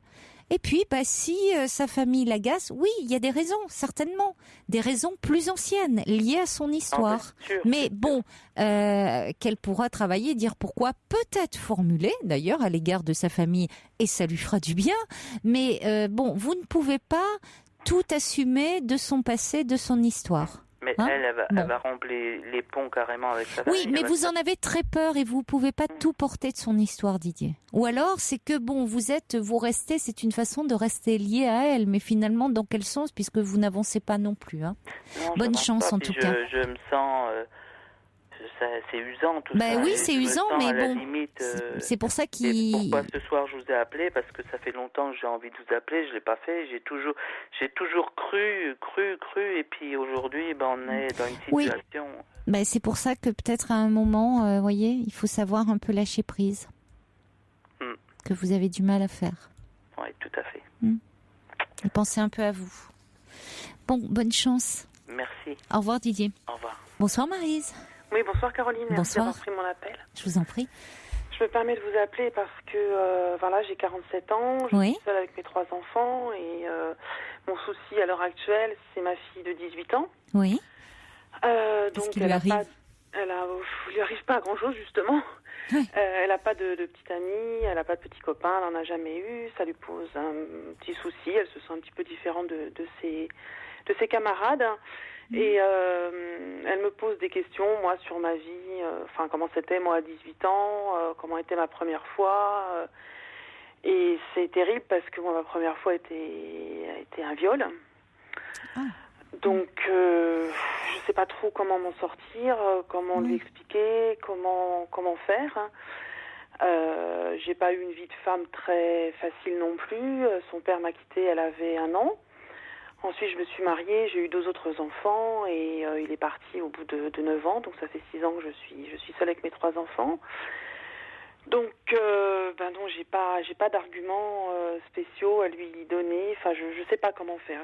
Oui, vous vous sentez démunie pour en parler. Je suis très démunie. Je crois plus en grand chose, malheureusement, au niveau de ma vie personnelle, et je sais pas comment lui transmettre un petit peu de punch pour qu'elle y croie. Oui. Quoi. Voilà, c'est difficile. Et vous pensez que ça peut justement entrer en interférence avec le fait que elle vous pose des questions sur comment c'était votre première fois, parce que c'est pas banal de demander ça à sa mère. Oui, mais on est très proches et on parle beaucoup, peut-être un peu trop, je sais pas. Et elle n'arrive pas trop à se confier à des amis. Et elle aurait pu savoir certaines choses sur votre première fois. Non, elle aurait pu. Non. Inconsciemment, non. Non. Enfin, dans la famille, personne ne le sait vraiment. Mes parents l'ont jamais su. Puis bon, ma sœur a eu la même chose que moi. A été violée aussi. Et votre sœur aussi? Oui. Pourtant, on a 19 ans d'écart. Mais voilà, Et ma grand-mère maternelle était issue d'un viol. Voilà. Donc, on a une histoire familiale, côté féminine, un petit peu difficile de ce côté-là. Et ça, là, je suis bloquée. Je sais pas du tout comment. Mais parce que c'était intrafamilial? Non, pas du tout. Pas du tout. C'est des circonstances qui ont fait que. Voilà. Moi, j'ai 19 ans d'écart avec ma sœur. Ma sœur a 19 ans de plus que moi. Ça interroge cette répétition quand même. Oui, je sais que ça interroge. Oui. Mais c'était à des années et des années d'écart. Oui, mais votre grand-mère maternelle issue d'un viol, c'est votre sœur qui est violée, vous qui êtes violée. Oui. Je crois que ça serait important il me paraît important qu'il y ait des choses dites autour de ça. Alors après, il reste dans le... moi, je suis tétanisée avec ça. De toute façon, voir mes 2 filles grandir, là, c'est... ça vous fait peur? Oui, ça me fait très peur. Ma fille de 18 ans, elle a l'âge que j'avais, moi. Vous avez peur, oui. Oui, mais donc je pense peut-être qu'il y a quelque chose qu'elle ressent de votre peur. Oui. Dans le fait, justement, vous avez peur de la voir grandir, et grandir, ça suppose grandir, avoir une vie de femme. Et avoir une vie de femme, et donc la sexualité vous fait très peur, forcément. Oui. La sexualité, c'est dangereux. Parce que la sexualité, quand on est une femme, on peut se faire violer. Oui. Alors, il ne s'agit pas, si vous voulez, comment dire, je vais citer Françoise Zolto qui disait que les parents ne doivent pas parler à leurs enfants, et à leurs enfants, ça s'applique aussi aux adolescents, aux jeunes adultes, de leur sexualité. Voyez, donc même si vous êtes très proche, non, mais je veux pas du tout. Quand même, vous n'avez pas à parler. Vous voyez, on ne parle pas de sa première fois. On ne raconte pas à ses enfants la première fois. C'est d'ailleurs pas forcément c'est pas ce que votre fille souhaite entendre. Je pense qu'elle a. Il y a certainement autre chose dans sa question. Oui, il y a quelque chose de l'ordre d'une transmission. Qu'est-ce qui fait déjà qu'elle a pas beaucoup d'amis? Ça aussi, ça interroge à qui parler, parce que normalement, c'est aussi avec ses amis qu'on en parle. Elle est très... amie, connaissance, elle en a quand même. Amie vraiment proche, elle a deux jeunes filles, 2 jeunes camarades. Elle a beaucoup de mal à se lier, elle a beaucoup de mal à faire confiance, notamment aux garçons. Ben oui. Mais ça, je m'en doute. Ça, je m'en doute. Et bon, moi, ça fait 10 ans que je suis toute seule. Je ne parle pas du tout de refaire ma vie. Et ça, je sais que ça la perturbe beaucoup parce qu'elle ne comprend pas pourquoi. Tout ça se mélange un petit peu, quoi. Elle dit, mais maman, si tu retrouves un copain, toi, ce serait bien. Moi, comme ça, je pourrais faire pareil. Ce serait... Et moi, Et pourquoi vous avez du mal à lui dire que vous avez des difficultés à faire confiance? Ben, je sais pas, je trouve que ma vie est un vaste gâchis. Et j'ai un peu honte, quoi. Ouais. J'ai un peu honte parce que, Pourquoi? Pourquoi j'ai mal commencé ma vie de femme et puis j'ai été laissée 2 fois. Et vous n'êtes pas responsable de ça, d'avoir mal commencé. Vous n'avez... je veux dire, le fait qu'un garçon, qu'un homme ait abusé de vous, bien sûr que c'est mal commencé, sa vie de femme. Ça, bien sûr. Et comment? Mais pour autant... Vous pensez qu'après ça a fait tout ce qui a... ça n'a pas arrangé les choses. Tout la suite, oui, ça a gâché toutes vos relations. J'avais 18 ans, c'était en 83. L'âge de votre fille, donc. Oui. Quand ça s'est passé, j'en ai jamais parlé à mes parents. C'était à la campagne, je suis allée à une gendarmerie pour l'expliquer ce qui m'était arrivé et le gendarme m'a dit mais ma petite fille, il faut bien y passer un jour. Voilà. Donc c'était un coup de massue un peu supplémentaire. Alors que vous aviez eu le courage d'aller vous à la gendarmerie. À la gendarmerie. Je vous assure qu'en 83, c'était pas évident. Non. Mais moi, j'habitais la région parisienne, je savais, etc., que c'était pas bien, quoi. Enfin, voilà, ça se faisait pas. Oui, bien sûr, oui. Donc, j'ai été reçue comme ça. Donc, voilà. Suite à ça, j'ai fait une fausse couche. Vous avez été enceinte suite à ce viol? Oui. J'étais enceinte, j'ai fait, heureusement, une fausse couche. J'ai pu aller au planning familial. C'est terrible, oui. Ils m'ont beaucoup aidée. Heureusement qu'ils étaient là, parce que je pouvais absolument pas me confier à mes parents. Oui, je comprends. Oui, et voilà, il y a eu tout un enchaînement de choses. Oui, ça a été terrible, oui. C'était très dur, ouais. Oui. Et bon, voilà, après j'ai eu 2 compagnons qui m'ont laissée. Mais c'est pas à mettre sur le même plan, ça. Parce que ces compagnons, il y a eu de l'amour avec eux. Ben oui. Hein? Oui, mais... mes filles, de mes enfants, je me sens pas à l'aise du tout, quoi. Oui, mais pour autant... Maryse, quand vous dites avec ces compagnons avec qui vous avez été, avec qui vous avez eu vos enfants, bon, vous dites ils vous ont laissé, mais il y a eu de l'amour entre vous. Alors après, bon, l'histoire à un moment n'a pas duré. Vous auriez aimé que ça continue, mais vous vous êtes aimés. Oui.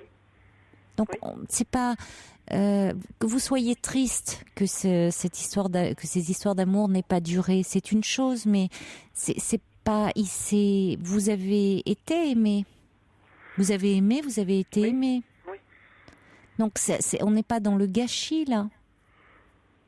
Non, mais j'ai un bilan à 47 ans qui est pas vraiment brillant et vis-à-vis de mes enfants. Mais parce que je crois qu'il y a cet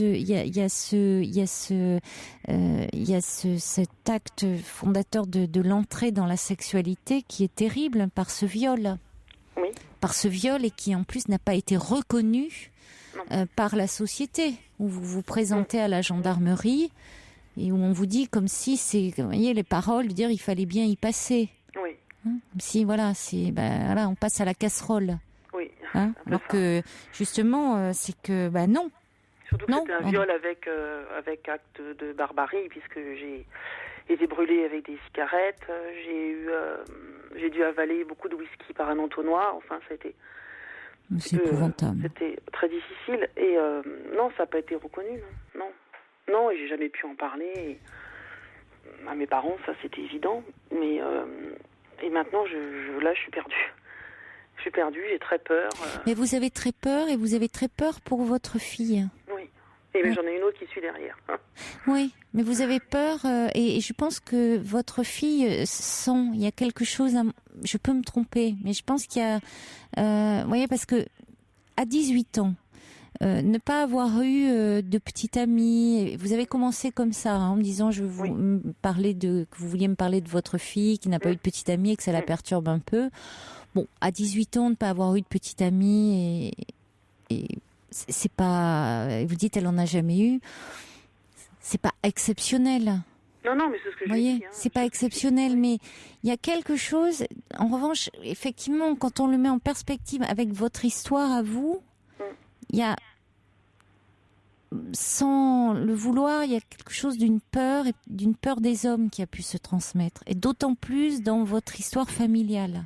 Oui. Donc, je pense que peut-être quand elle vous dit c'était comment la première fois, on peut penser qu'il y a des choses inconsciemment qu'elle peut savoir, et peut-être, je ne sais pas comment, avec elle, il faudra en parler, mais que la première fois, ça doit être fait. Normalement, la première fois, c'est un acte d'amour. Oui, c'est ce que je lui dis, mais je pense que ça Et que sonne faux. vous pouvez dire, non, que la première fois, c'est important que ça soit un acte d'amour, et que on le décide et qu'on le choisisse, et qu'on se sente, et qu'elle le fera quand elle se sentira vraiment prête. Ça, je Vous lui allez dis, voir mais- comment elle va réagir, peut-être, et peut-être que là, elle va vous interroger et vous dire, peut-être dans votre voix, elle va dire, et peut-être que vous verrez, après ce que vous vous sentez de dire, pour vous, ça n'a pas été le cas. Parce que je lui dis tout ça, mais je crois que ça sonne faux, en fait. Elle le dit. Mais c'est-à-dire que vous ne parlez pas de vous. Vous pouvez Non, dire, non, parce que vous pouvez dire la première fois, puisqu'elle vous interroge sur la première fois. Oui. Elle veut dire, alors après, elle va peut-être vous dire, et toi? Elle va peut-être vous dire, Voilà. et pour toi? Oui. Qu'est-ce qu'il en serait là, si elle vous posait la question? Je sais absolument pas. Vous savez Je pas. sais- Non, là, je sais pas du tout. Soit je fais un énorme mensonge, mais elle va le voir tout de suite. Ouais, je crois que Je sais pas, ça, je suis terrorisée, moi. Je sais pas du tout. vous avez peur. Ah ouais, j'ai très très peur. Qu'est-ce qui vous fait peur de voir Je sais pas comment lui dire, quoi. Ouais. J'ai pas spécialement honte, en fait. Maintenant, la honte est terminée. Enfin, Oui. c'est passé, même si Oui. elle a duré très longtemps, mais je sais pas quel mot employer pour qu'elle soit pas choquée. Et voilà, quoi. Je sais pas du tout comment aborder le sujet. Enfin, je l'aborde pas. Disons, comment répondre à une éventuelle question comme ça, quoi. Qui va venir, je le sens bien. Je le sens bien. Je sais pas. Et puis bon, ça fait 6 ans qu'on galère quand même. Là, quand mon mari est parti il y a 6 ans, 2 mois après, je perdais ma maman. J'avais pas de travail, j'avais rien du tout. Bon, on a été cambriolés. Enfin, ça, c'est un peu idiot, mais voilà, ça a été un petit peu compliqué. Ma fille est tombée, ma deuxième fille est anorexique. À 10 ans, elle est tombée dans cette maladie, quoi. Ma fille aînée l'a pas du tout accepté. Enfin, Elle est toujours anorexique? avec des hauts et des bas. Mais là, elle est plus en danger. Elle a été en danger, mais là, elle l'est plus. Elle est en sous-poids, mais elle est plus en danger. Mais ça a été vraiment difficile. J'ai retrouvé du travail où j'ai subi un harcèlement sexuel et moral. Voilà, plus des gros problèmes financiers, donc les 6 dernières années ont été très difficiles. Ouais, j'entends. Ouais. Vous êtes soutenu? Vous avez Oui, un moi lieu je vois quelqu'un tous les lundis, oui. Oui. Oui, heureusement.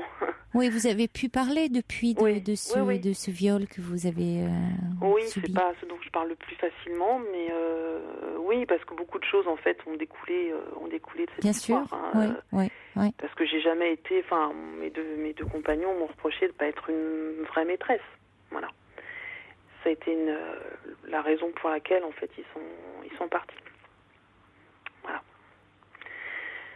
Et ça, Oui, c'est donc pas... vous avez, ça vous suit cette ça me suit, histoire. Mais je le sais, de toute façon, je le sais que je suis pas une vraie maîtresse. Qu'est-ce que ça veut dire une vraie Je sais maîtresse?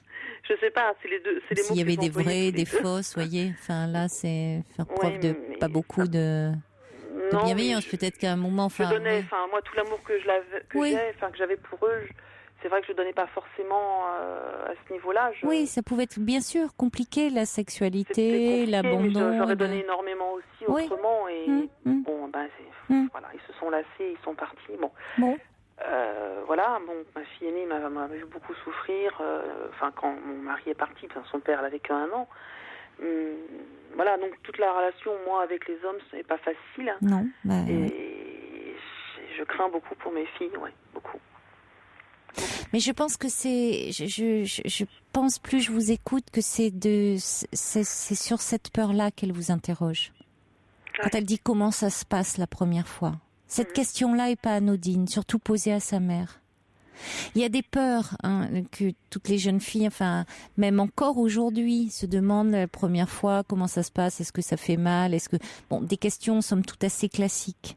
Mais dans votre histoire à vous, dans votre histoire familiale, ça prend vraiment un sens particulier. Ouais. Elle a su que son arrière-grand-mère maternelle était issue d'un viol, ça elle l'a su. Comment a-t-elle réagi ? Elle était très surprise, très très surprise, mais ça s'est arrêté là. En fait, c'était au siècle bien dernier. Ma grand-mère, mon arrière-grand-mère était servante et le châtelain du coin l'a violée. Et voilà. C'est l'histoire de Zola, vous savez, ça existait.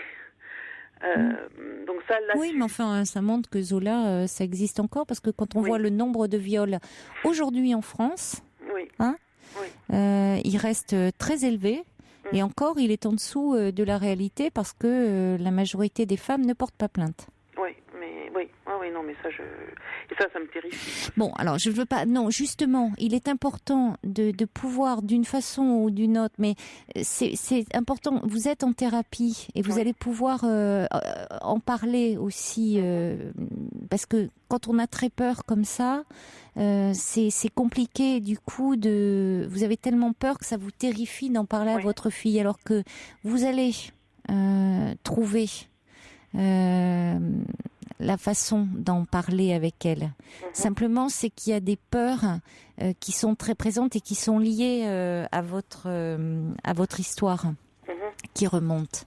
Et c'est que vous avez peur et vous avez peur pour elle. Donc la peur, ça paralyse et ça empêche de penser. Mais on sent, je vous écoute et je sens que vous avez des ressources en vous. Oui, donc vous allez trouver vous allez trouver comment, enfin là, c'est même pas comment, parce qu'il n'y a pas une bonne façon de lui en parler, mais vous allez pouvoir vous faire entendre d'elle.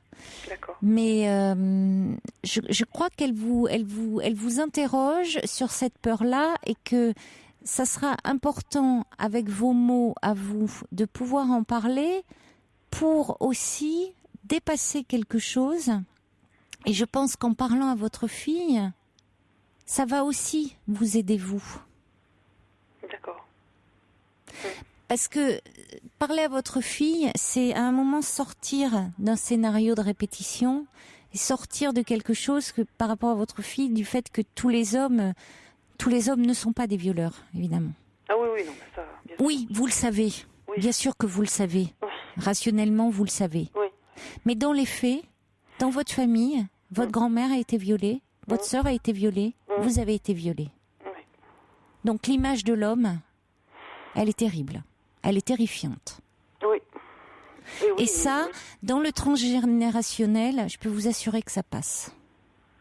D'accord. Et c'est pour ça que vous avez si peur d'en parler. Et c'est pour ça que c'est bien que vous ayez un lieu pour en parler, parce que vous allez trouver la façon d'en parler. Il n'y a pas une bonne méthode et c'est pas moi qui vais vous dire comment il faut, en parler. Et on entend que vous avez suffisamment de ressources pour pouvoir en parler, qu'il y a pas, parce que vous pouvez vous donner aussi les moyens de réfléchir à la façon dont vous allez, en parler avec elle. C'est pas à quelques semaines près. Ah oui, non, tout à fait. Ah oui, tout à fait. D'accord.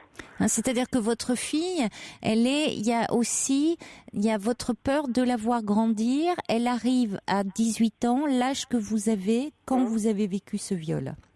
Et donc, à travers elle, vous voyez vous. C'est pour ça que vous êtes tellement tétanisé en ce moment. Oui. Et avec cette difficulté à penser, à élaborer quelque chose. D'accord. Mais à un moment, le scénario de répétition, ça s'arrête, quoi. Oui, et ça s'arrête d'autant plus qu'on en parle. Ce que vous faites. Oui. Et en parlant, vous faites un travail de prévention. D'accord. Pour elle aussi. Oui. Vous voyez, pour les générations à venir. Oui. Non, mais bon, elle sait de toute façon que c'est quelque chose qui me touche quelque part, parce que parfois quand on entend des réflexions sur une femme qui s'est fait violer, et quand on entend « elle l'a bien cherché », moi ça me hérisse.